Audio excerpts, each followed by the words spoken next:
happy folkulele.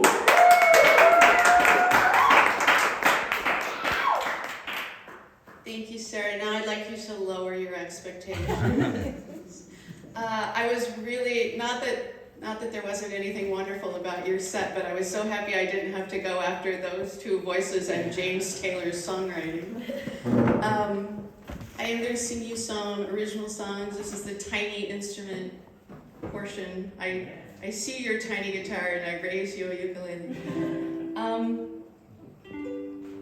I'm going to sing you a few original songs to start with, I guess. This is a song that I wrote. It was very much inspired by an essay I read by Ursula Le Guin. I don't know if you know her, but it's called How You Go. That's the song. I don't remember the name of the essay, but it was a good one. And this is what I did with it.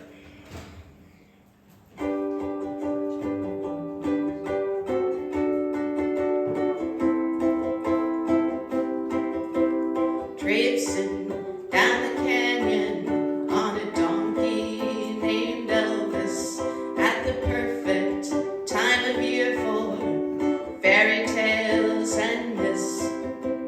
Cross the bridge at twilight as the blazing sun descends into itself evermore with radiant madness extends.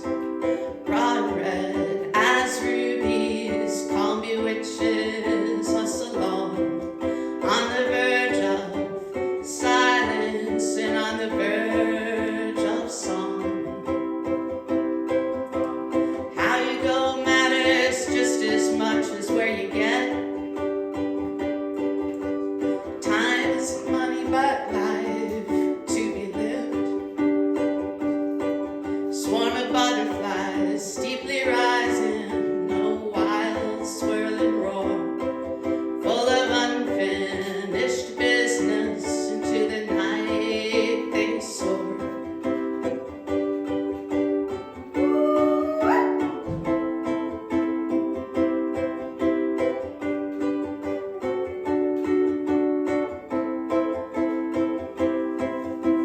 How you go matters just as much as where you get.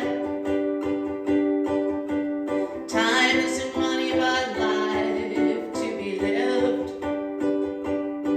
Like an eccentric vagabond awaits the roll of the dice. Home at the heart of the world, eyes invisibly all night.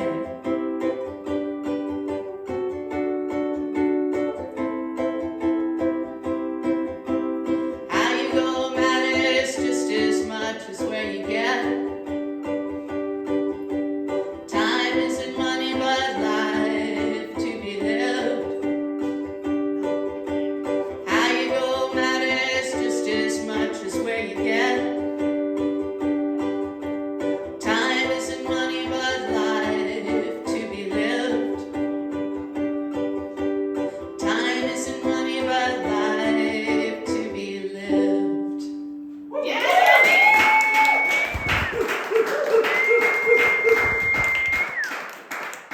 Oh, thank you guys so much. All right. Well, I'm still alive. Yes, you are. That is that feeling. Okay, so next I'm going to do this song that I wrote with Joni Mitchell. She doesn't know that we wrote a song together, but I think of it this way. Some years ago, my husband and I were watching this really great documentary. Maybe you've seen it. If you're a folkie, you need to see it. It's called Laurel Canyon. And I was a brand new songwriter, desperately in search of inspiration for my second song.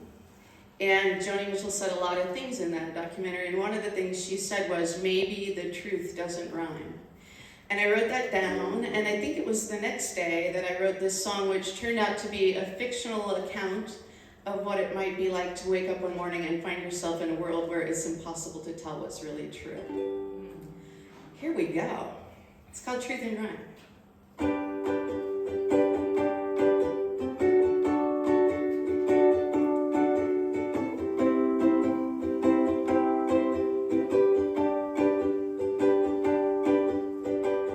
Dreamt that I was fasting at a picnic.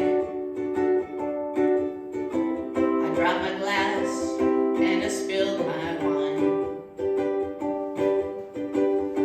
The crowd all gathered round the peace neck, mumbling maybe the truth doesn't rhyme.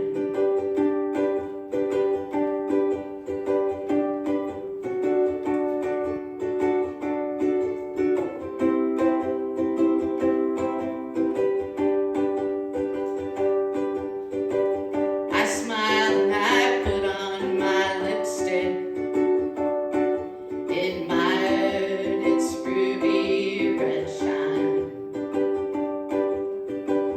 ignored like I was your sidekick, because maybe the truth doesn't rhyme. When the truth doesn't rhyme, still the truth doesn't lie. Keep moving forward, it's a fierce and wicked climb.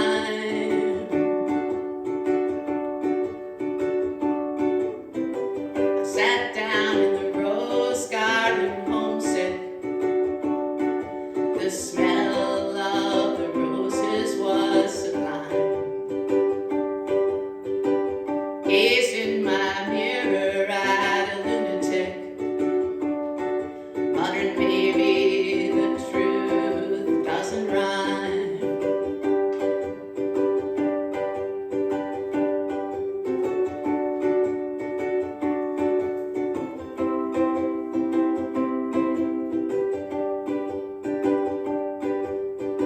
I whispered, forgive me, felt seasick and guilty though I committed no crime. Life was becoming a train wreck. Now that maybe the truth doesn't rhyme. When the truth doesn't rhyme, still the truth doesn't lie. Keep moving forward, it's a fierce and wicked climb.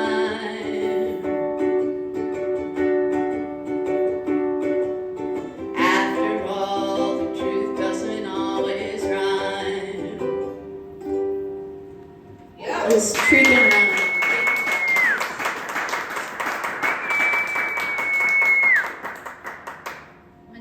Continue at your leisure.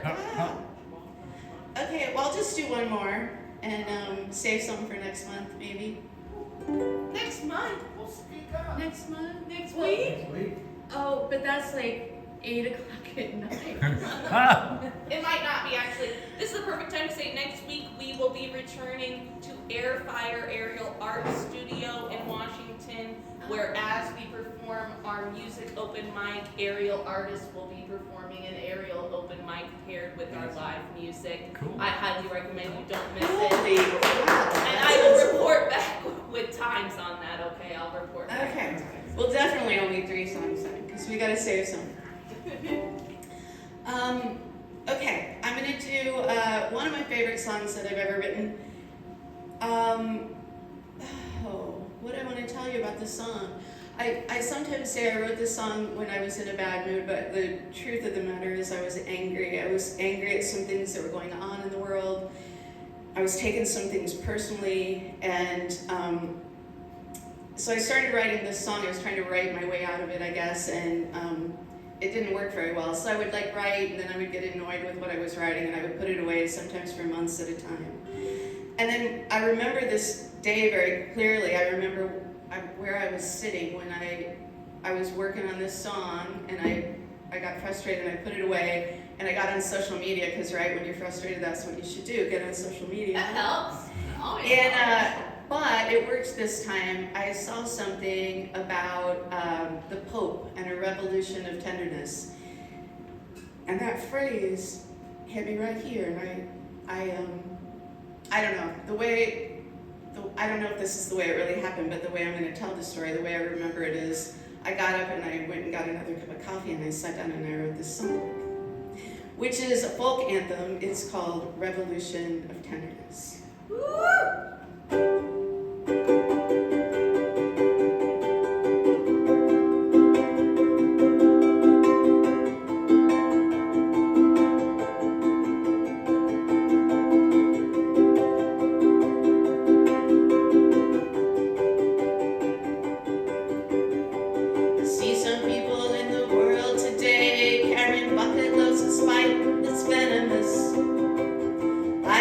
box full of darkness, not liberty, when what we